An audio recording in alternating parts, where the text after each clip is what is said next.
Today's talk is going to be a little bit different than some of the other ones I've had in the past. This is a little bit, I guess, a little bit more focused on trying to help out other people. Before, it's been about cool little things or just having fun. So what we're going to talk about today is how do we stay connected during a disaster or a natural disaster or a revolution. Sorry. I'm going to put up a slide here. There's a link to it for those who are actually interested in participating in the demo. It's only Android users. Unfortunately, the guy who is working with me doing the programming for this app, which is still in the process of being developed, it's just mostly for demonstration purposes. He doesn't really like iPhones, so he pretty much said, screw it. I don't know if I'm going to be able to be friends with them after this, but anyway. So if you want to see what the demo is, there's going to be some screenshots for those that don't have an Android phone. What you'll need to do is actually download an application. You'll need to make sure that your phone is able to handle that. And one of the things I want to tell you about is there is a button on there for emergency. If you push it, don't send it. If you do send it, then you will actually broadcast to anybody else that's got the app, your phone number and your actual location. All right, so just so you know. All right, so let me go ahead and talk about what the idea behind this is just a little bit. As I said, what do we do during a revolution? What do we do during a natural disaster? There's been a lot of proposals out there, and I'm going to propose, again, another idea that we can add to the list. This is more of a brainstorming idea as opposed to this is how we should do it. And so I'm actually hoping that at the end of this talk, there's going to be some people who show up for QA and discuss some things, because there are some issues that need to be worked out, and as a community, as a hacker community, I think that we can do an outstanding job of this. All right, so like I said, this isn't me telling you what to do. This isn't me saying this is how we need to do it. This is an idea that I'm proposing, and hopefully it will gain some traction. The reason why I'm even talking about this, I figured that by now this kind of stuff would have already been hammered out, since Katrina's been for a few years, and Egypt was not too long ago, but it hasn't evolved fast enough, or hasn't even evolved properly. So people are still, there's still, the phrase that I heard today is people are dying in silence. So it's something that we can do as a community to change that. All right. Okay, so let me tell you a little bit about myself. I've got a couple master's degrees. I'm working as a PhD student. I've been in the U.S. Army doing signals intelligence, and I've got a bunch of certifications that stand behind my name. I'm also an employee of Trustwave, as you can probably tell by the slides. All right, so current events. One of the things that have hit home recently in the news is the Egypt and Middle East specifically. And then what's happened is a lot of these revolutions were created by social networking. And that's actually one of the reasons why the telecommunications systems have been shut down. The revolutions themselves are typically decentralized. And the natural disasters, there's been earthquakes, tsunamis, hurricanes, you name it. There's communities that are hit every year that are basically devoid or lose their telecommunication capabilities. And there has to be a way around that to get information to individuals. All right, so I'm just going to go over some of the details. This has been pushed in the news a lot, but this is the reason why we need to develop a better way of communicating in these kind of situations. The biggest one, obviously, is the loss of life. There's really, there's really no reason why we can't do something to try to alleviate that. And the emergency services themselves are desperate to try to figure out a way to get help to those individuals that need it. So because of the telecommunication loss, there's obviously loss of life. There's limited response by emergency services. Like I said, they don't know where to go because they have no information. And then there's disruption of organized events. There's, like, if you go back to Katrina and trying to get people medical treatment or at least get them to the dome, it just didn't happen like it would needed to. And there's the economic loss. That's the actual impact of the telecommunication. That's not what I'm going to focus on here. But we need to be able to create a different method for communicating besides just relying on the current infrastructure of the telecommunication system. The representative of Louisiana, the senator, I'm sorry, of Louisiana said, and I'm going to read this quote because it's really pretty important. It said that during the Katrina, people could not communicate. It got to the point that people were literally writing messages on paper, putting them in bottles, and dropping them from helicopters to other people on the ground. That's how bad it got. So what actually happens during the communication breakdown? We'll talk about both natural disasters and then if the government intervenes. So natural disasters naturally wipe out the telecommunication infrastructure, and it does actually require, in some cases, days to be able to get mobile devices on site in order to reestablish some of the telecommunications. But in essence, it really takes months to be able to reconstruct that. So a lot of people are out for a very long time. Under government suppression, it's different, obviously. The infrastructure remains intact. Basically what happens is somebody just turns off a switch like they did in Egypt and shut down most of the telecommunications, internet, and things like that. And based on our history, our limited history with this, it's down for only a few days. Usually it comes back up because of the economic pressure more than anything else. So what actually happened in the instance with the Japanese earthquake and the tsunami, it was impacting the cell phone, landline phones. It interrupted the power. All transportation was pretty much shut down, and it actually impacted the undersea communication as well. So we're looking at shut-off of internet services in the region.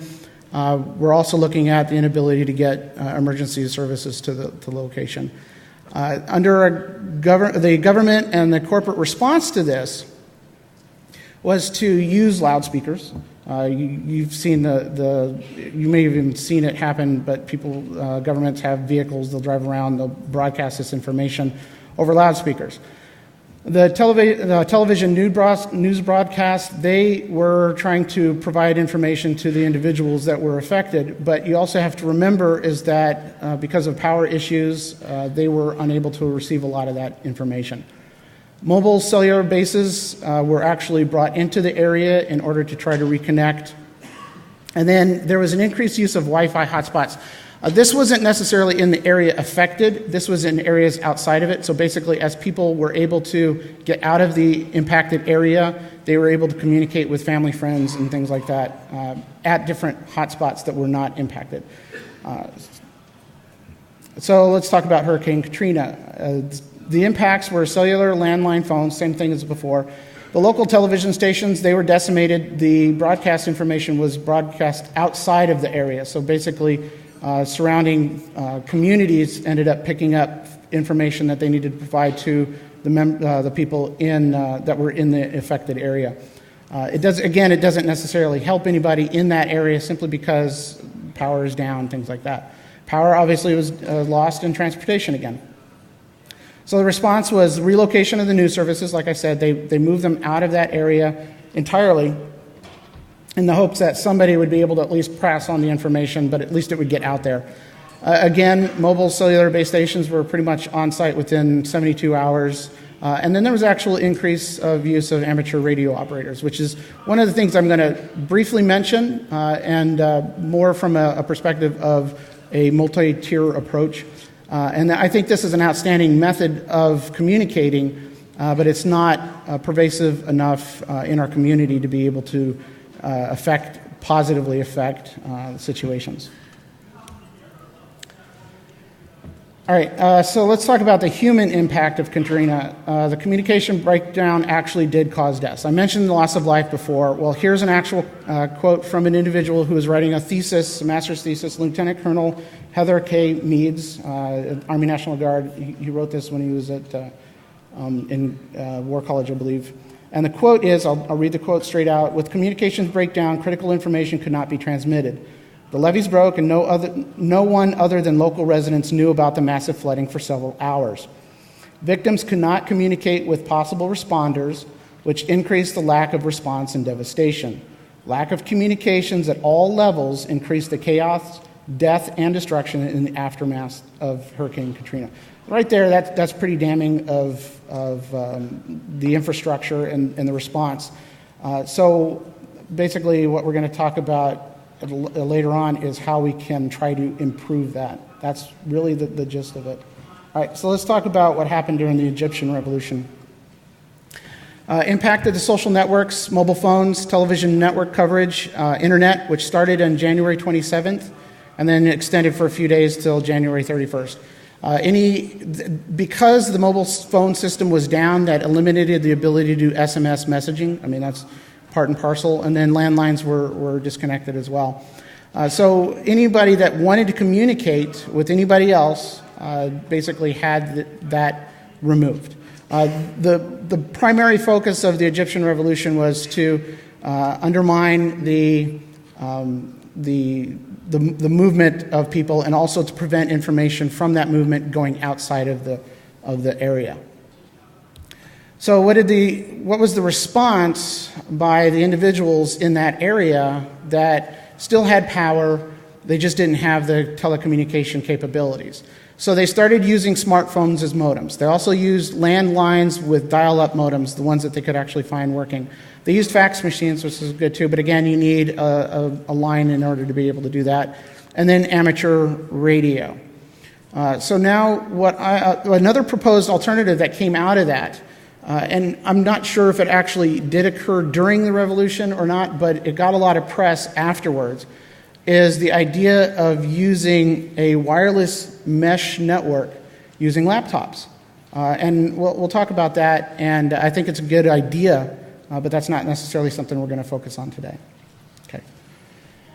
So my focus is on handheld technology. I'm specifically talking about cell phones. I mean, that's ubiquitous enough and they're intelligent enough from a computational perspective that we have a device that can set up infrastructures ad hoc. And so that's why this talk, because it has that, we're at that capability now. All right, so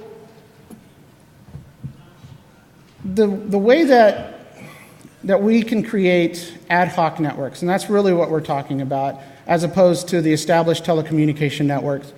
There's a couple ways we can do that. We can do it through a flooding relay or a routing relay. And what ends up happening is, just like what they were talking about with the laptops, the ad hoc wireless connections using the laptops, we can also apply that to our cell phones as well. The idea behind a mesh network, besides the flooding and the routing, is that the data dissemination goes to each of these nodes. Each node itself then becomes a relay. So what ends up happening is you capture and then disseminate the information. This isn't new. This isn't something I'm proposing. This is something that already exists. And it's basically what has been proposed using the laptops. There's two types, flooding and routing. I already alluded to that. Flooding, and I'll actually have a demonstration or an image of that later. Flooding basically hits every single network, or every single node, I'm sorry. And then the routing one has predetermined directions of where it's going to go. Some of the interesting examples of ad hoc mesh networks that are out there, there's a mobile ad hoc network and a vehicular ad hoc network. I'm going to let you guys look more of that up. Again, we're not going to talk about it, but it is some interesting proposals. Nothing really has been pushed out as a standard, or it's more in the learning stages, is more in the demonstration stages. But it's clever, and it could actually be applied into emergency situations like this. All right. So the purpose of an ad hoc technology, as I mentioned before, there was some traction in the news after the revolution in Egypt. But the idea behind it is to disseminate information. The idea is we're going to push out revolutionary activities, any evacuation notices, some weather alerts, and then also to decrease the misinformation, and also eliminate some of the fears, because that's pretty rampant in any of these circumstances, especially during a national disaster where people don't know how to communicate. Emergency services, they need to be communicated with, obviously, as well. Fire, police, ambulance, hospital locations, and closures. There was a ton of closures in Louisiana, and a lot of people ended up going to hospitals that were shut down, and people who were in desperate need of support. There's also something that kind of gets pushed by the wayside is communication with relatives. That doesn't seem to be as important to a lot of people, but as far as the government, and honestly, the first thing you care about when a disaster happens is, where are your loved ones and what are they doing? And you want to make sure that you can communicate with them. And if the telecommunication system is down, it makes it very difficult. All right, so I mentioned ad hoc nodes using laptops. Let's talk about some of the advantages of that.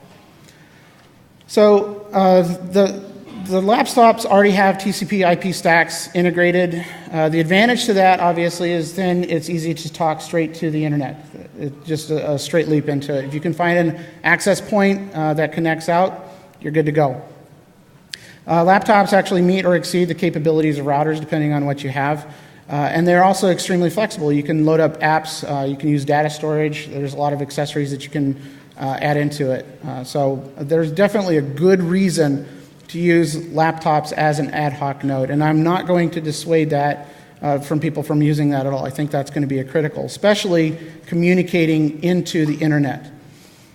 Some of the disadvantages, that it's expensive, it's also not very portable, extremely power hungry, and does require pre-existing software to be installed in order to be part of that node.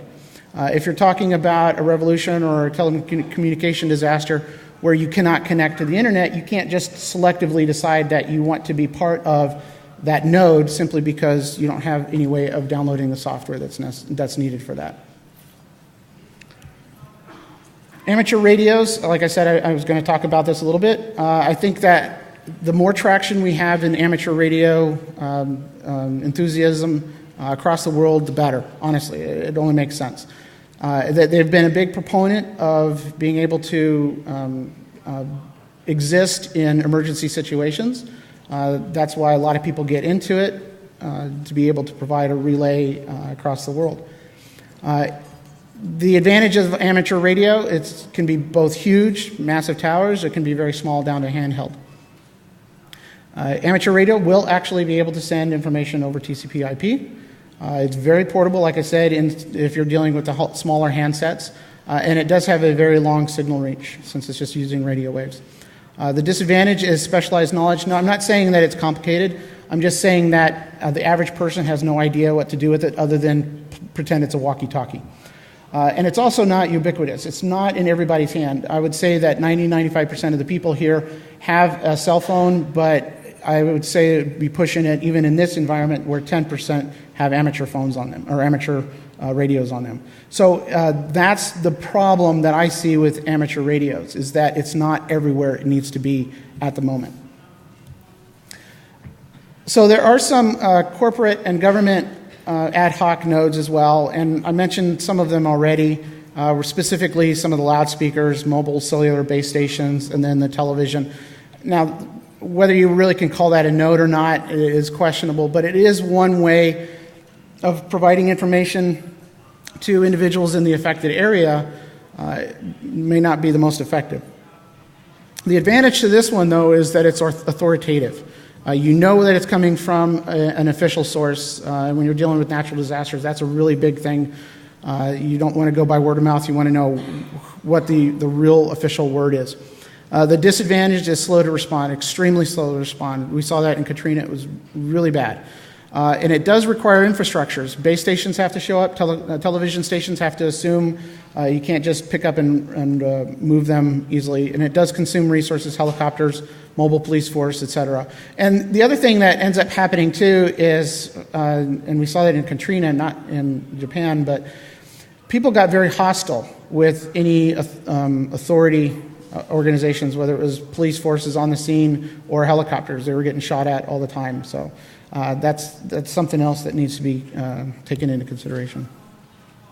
Okay, so now let me talk a little bit about the advantages of using cellular smartphones in an ad hoc node. So we've got, this is also assuming that there is no telecommunication infrastructure that's available. Again, like I said, it's everywhere. and it's accepted technology. Everybody, including my mom, has a cell phone, and for my mom to have any technology is amazing. It has a lower power consumption than a lot of the other devices that we talked about. It's very portable, and it's extremely flexible, just like the laptops as well, where we're dealing with apps, data storage, and accessories. Some of the disadvantages: it does have some limited range, and it does require pre-existing software to be installed. Now, I'm going to talk about later on the application that you guys downloaded. I'm just going to give you, I'm going to get up on a soapbox later on, but at this point, there's no reason why the operating system developers don't have something like what we're going to talk about, where you can create ad hoc networks using cell phones without a telecommunication infrastructure. There should be no reason why that doesn't already exist in their operating system. And so we need to actually push that to be spread out into the OSs as they're distributed to the telecommunication companies. Right. All right. As I mentioned before, the use of laptops is important. The use of amateur radios is extremely important as well. I don't think that there's any reason to take one of those solutions over another. When you're talking about natural disasters, you're definitely talking about redundancy, and you need to have that. So cell phone services are very vulnerable to disruption, so that's one of the reasons why we need to have this. Power outages impact most responses, both from the emergency services and also from citizens trying to get information to the emergency services as well. Portability is extremely critical because circumstances will change, whether or not a new storm front comes in or new waves of a disaster. You never know what's going to happen. And then there needs to be some interoperability. And this is actually, I don't have a quote for this, but this is a serious problem that has been identified by the government as well during the Katrina, is that a lot of organizations had no way of actually communicating with each other, which is it's sad, but it's just the state of being. Okay. So the next thing I'm going to actually talk about is the smartphone technology, and I'm going to do a proposal for the future ad hoc communication methods, and we're going to get into.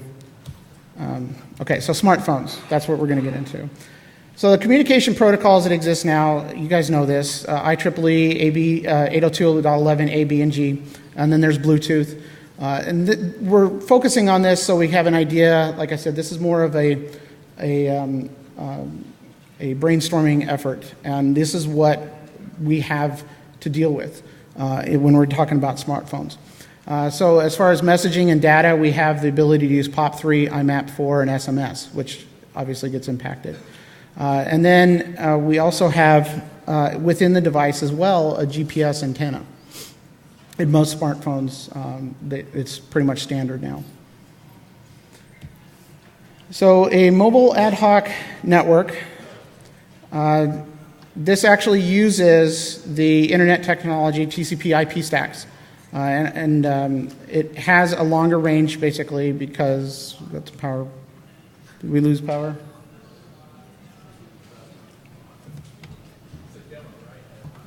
Yeah. I lost power up here as well. Yep. It's not just this outlet.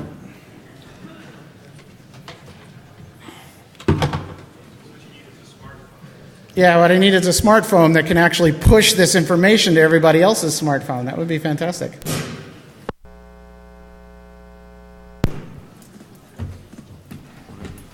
We lost power everywhere. Sweet. Starting to come back up. Oh. So much forward. Three times, right? It's doing it on its own. Are you guys running a cable to the next room?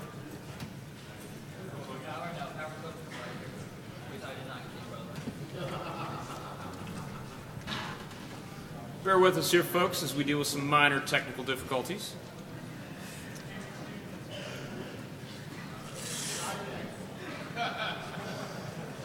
If you guys are really bored, we can do the Jeopardy theme.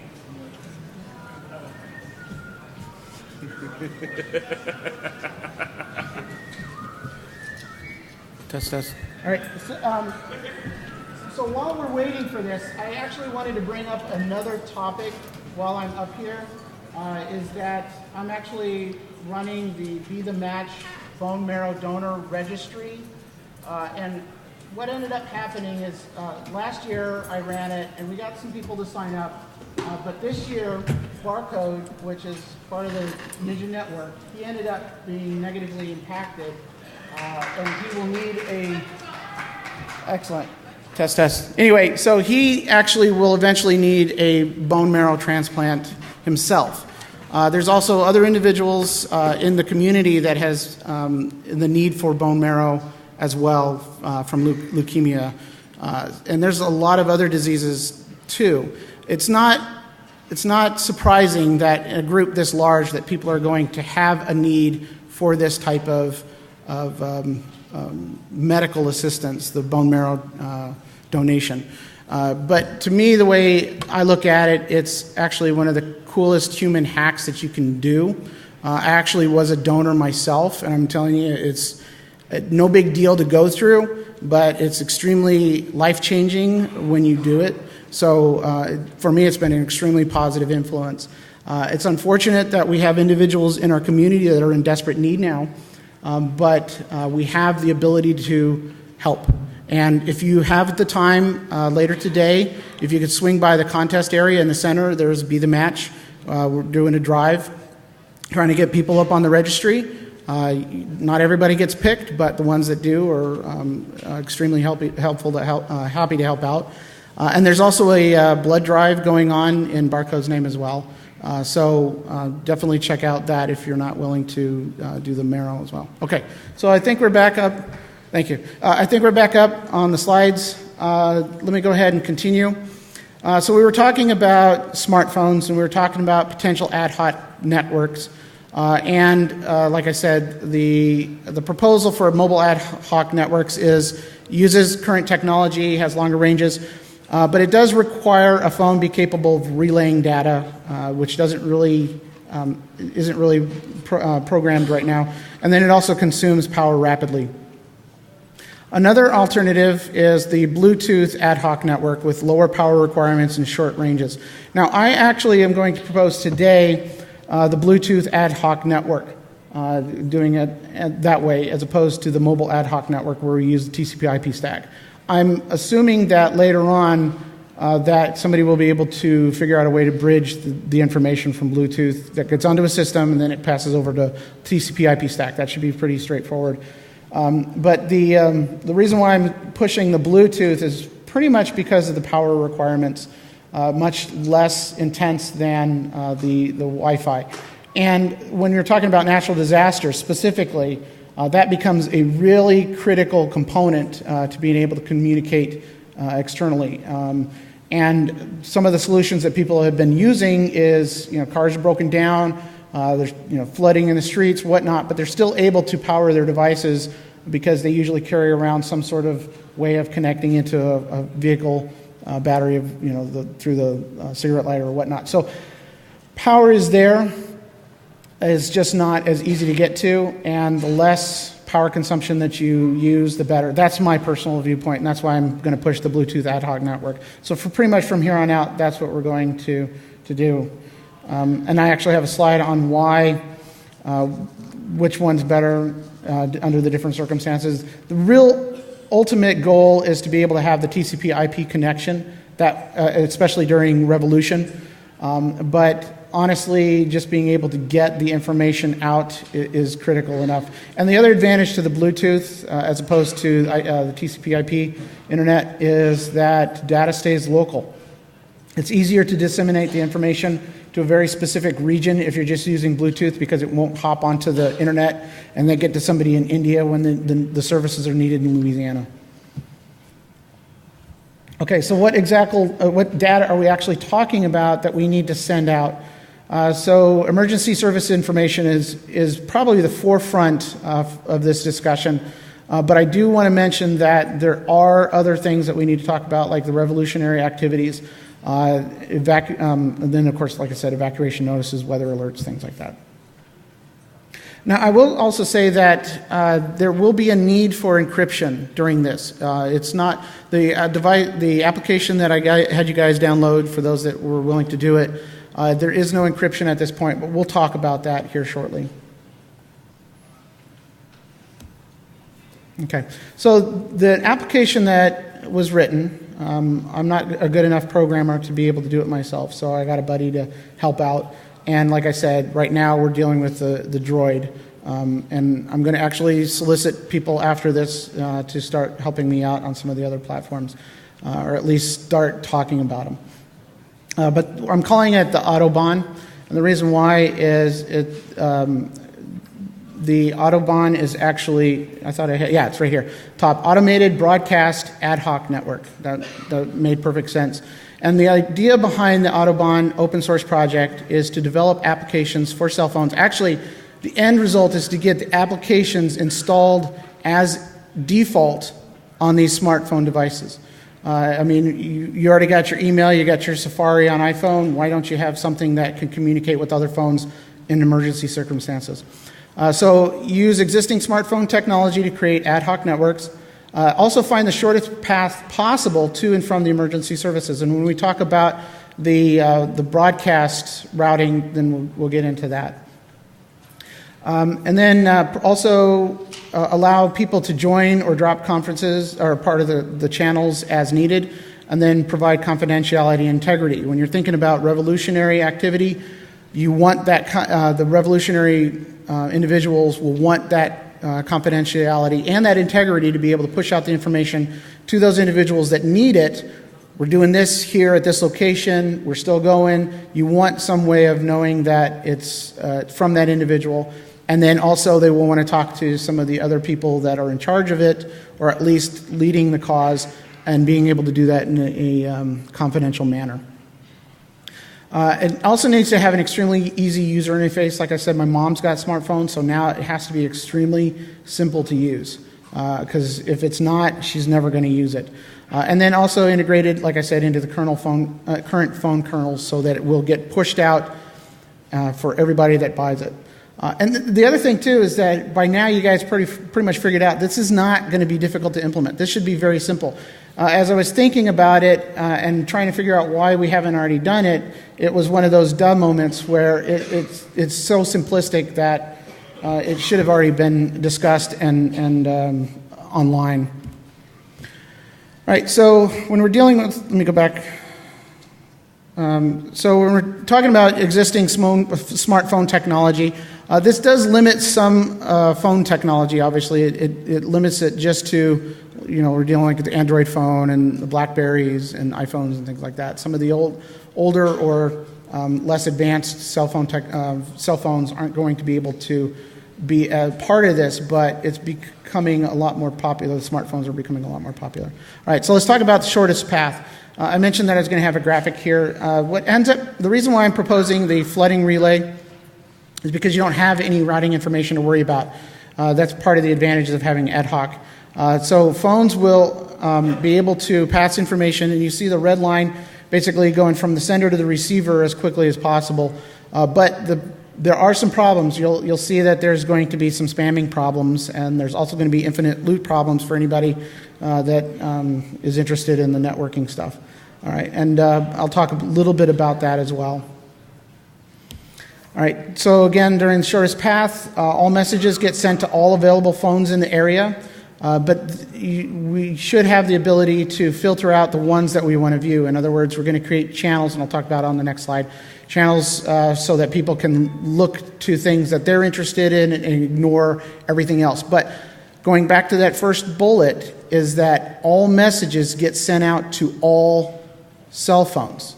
So you'll have emergency information in there as well as detailed information from your mom. All right, just a matter of picking and choosing which ones you want to see.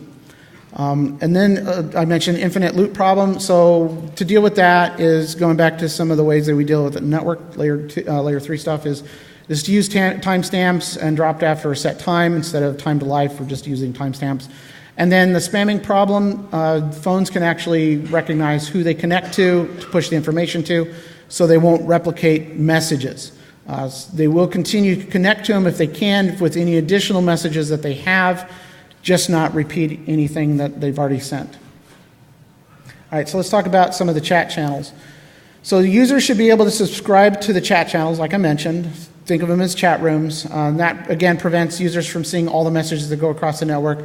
That way, you don't get a flood of information. You get just the information that you want. But you also need to have in the app some pre-existing chat threads so that you can receive information from emergency services as well.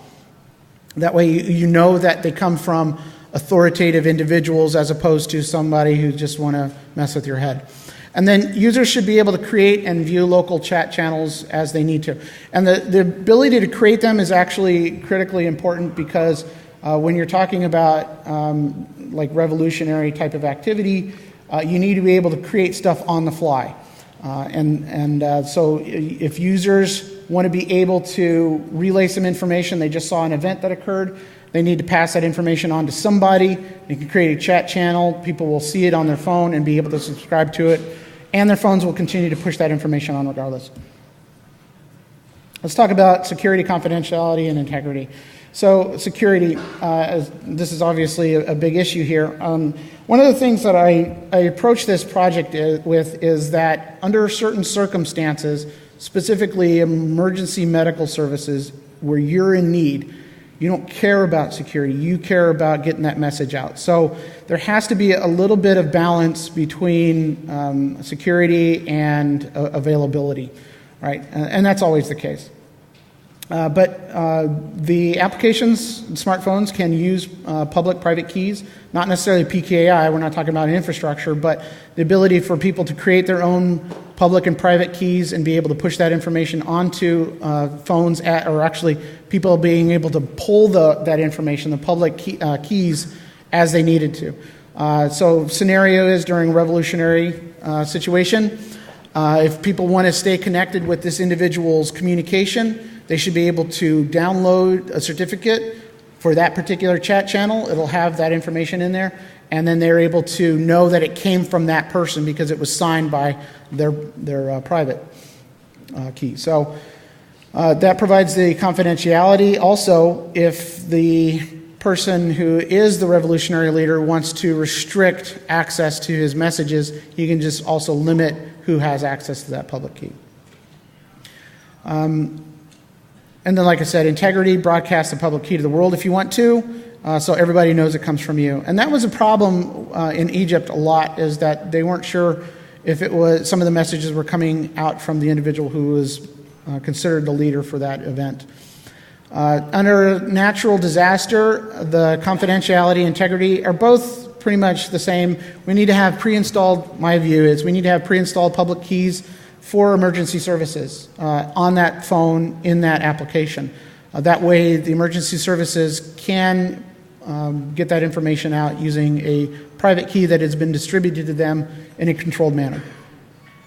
And it also, by using that, it allows you to encrypt the information that you're sending to the emergency services so that they're the only ones that can read it. As I gave a warning at the very beginning of this for anybody that downloaded the app, if you push the emergency button and you go through the system and you send that message, it's going to send off a couple bits of information. One is your longitude, which if you're talking about, I have a heart attack and I need somebody here now, you'll want that information given out. That's fine. My personal view is I don't care if anybody sees that. But the next thing that does go out also is your phone number. That will also reduce the opportunity of abuse. And that will also increase the opportunity, should telecommunication systems come back online, that people who are in dire need can get connected to, or the emergency services can push the telecommunication services, the mobile networks, to allow access to that individual. Okay, and then integrity is, again, if you want reliable information from a government entity, public keys, having that pre-installed, and then making sure that the emergency services, the government, whomever is using that private key, then you're good to go. Okay, as I mentioned, we need to integrate this into the kernel. Here's a little bit of a soapbox. We need to persuade the operating system manufacturers to include this type of application in all of their distributions. And it actually needs to be interconnectivity. So I don't care if it's iPhone, I don't care if it's BlackBerry, they should all talk with each other. And then there is some some current roadblocks. The Droid phone is changing pretty rapidly. The latest version has reduced a lot of these problems, and I'll show you one of them that they will eliminate in the latest version. And then this can actually save lives, but it's not profitable. And so that's where our challenge really comes into play, is that telecommunication companies don't have a reason to implement something like this. They want people to use their telecommunication system. They don't want, I'm talking for them, which is probably not appropriate, but my personal view is that they would be reluctant to have something like this that would circumvent and could circumvent effectively and for long periods of time their telecommunication infrastructure. I mean, there's no reason why this kind of application couldn't be used on a broader scale. A lot of people are already using Bluetooth, and so it's not a big surprise that it would be considered a problem if it was used consistently and daily. But the problem shouldn't be about control of the information. It really should be about getting the information to and from the individuals that need it the most during these kind of situations. Okay. So now, for those who have actually downloaded the Android phone, hopefully you've been playing with it, but I'll show you some screenshots for those that don't. This is the demo part. After the demo, there's a few more slides, and I'll discuss also very briefly, some of the problems that we're facing and some of the things that need to be worked out. And I'm actually going to invite everybody who's interested in talking about this to the QA room so we can even start hashing some of this out, or we can get some people to start participating in development. All right. So this is a very stripped down version. It's very simplistic. Basically, you need to turn it on or turn it off. I would actually think that in one of the design requests that I have is that Autobahn automatically turns on when there is a period of time where it is not connected to a telecommunication system. That way people can start automatically pushing this information back and forth between each other without even knowing about it. It can also allow them to know that a disaster is going on. When they open up their phone, they can't figure out what's going on, and it's right there for them. The emergency service information is right there. But in the meantime, people should be able to start and stop the service as they see fit. The second half on the right-hand side, this is one of the hurdles that is currently a problem, but is actually being eliminated in future deployments of the Android operating system, is that it is a limited amount of time for other Bluetooth devices to be able to actually connect and discover and connect to the system. We need this to be more pervasive. We need it to be turned on and left on as needed. Yes, it drains power, but when we're talking about lives, limbs, eyesight, it's an easy call to say, let's burn the power. All right. So if you click on let me go back. If you click on the button at the very top, it'll say emergency, and you get this next screen. Right now, it's got the medical, police, and fire. But the Homeland Defense has been talking about zombie infestation, so I think that was probably appropriate as well. So we've got an emergency for any of these, and if you click on one, it actually takes you onto the right-hand slide, which shows you, basically it breaks down into what is your emergency circumstance. So if you're dealing with a heart attack, first thing you would click on is the medical. And then it would say, basically if it's personal, if you're, and it would break down whether or not it's life-threatening or not, and then be able to provide that information. Like I said, this is simplistic for my mom to be able to handle. She'd be able to click the right button, and then it would be, at the last thing that would end up happening is a message would be created. This is actually available on the application that you can download now, where it produces a message that says your latitude, your longitude, your phone number, and any sort of emergency information that you can additionally provide as well. In this case, the individual is under attack from robots from the future. So, okay, a little bit of humor in there, but it is actually extremely, I think, a very important discussion. I'm not saying that the Autobahn is the end-all, be-all way to go with it. I am proposing that this is the kind of thing that we need to see pushed onto all smartphone devices. Okay, so we're going to talk about conclusion real quick. Just a couple more slides. And we've got plenty of time before you guys have to bail out. It's only 12:45, so just hold on for a second. All right, so I need your help. I need programmers. I need Android, iPhone, BlackBerry. I also need people who are interested in becoming leads for any of this. It's the individual who is helping me out. He's got a full-time job, but he was able to do a lot. And from his guidance, I don't see this as a long, complicated, drawn-out process. I can see this with a concerted effort, a matter of months, to be able to get something like this up and going, especially with the new versions of the operating system coming out that allow more flexibility in this. So this is an opportunity to actually do something that can benefit humanity, saves life, and extremely simple to be able to implement. If you want to hook up with me and get this going, or if you want to debate this, or you're telling me that this is a crap idea and you have a better one, I'm all ears. You can contact me at autobahn@hackerdemia.com. Hackerdemia.com also has a link to download the app again, and I'll just leave that up. And as it progresses, we'll add that as well. All right, so this is my thank you to everybody. We're going to go to the breakout room after this. Some of the problems that we need to discuss still, as a community or between me and the programmers, it doesn't really matter.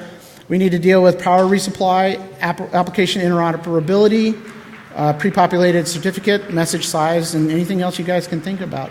All right, that's going to be it. Gentlemen and ladies, I appreciate your attendance. I know you've got a lot of things to do, but I definitely appreciate you being here. Thank you.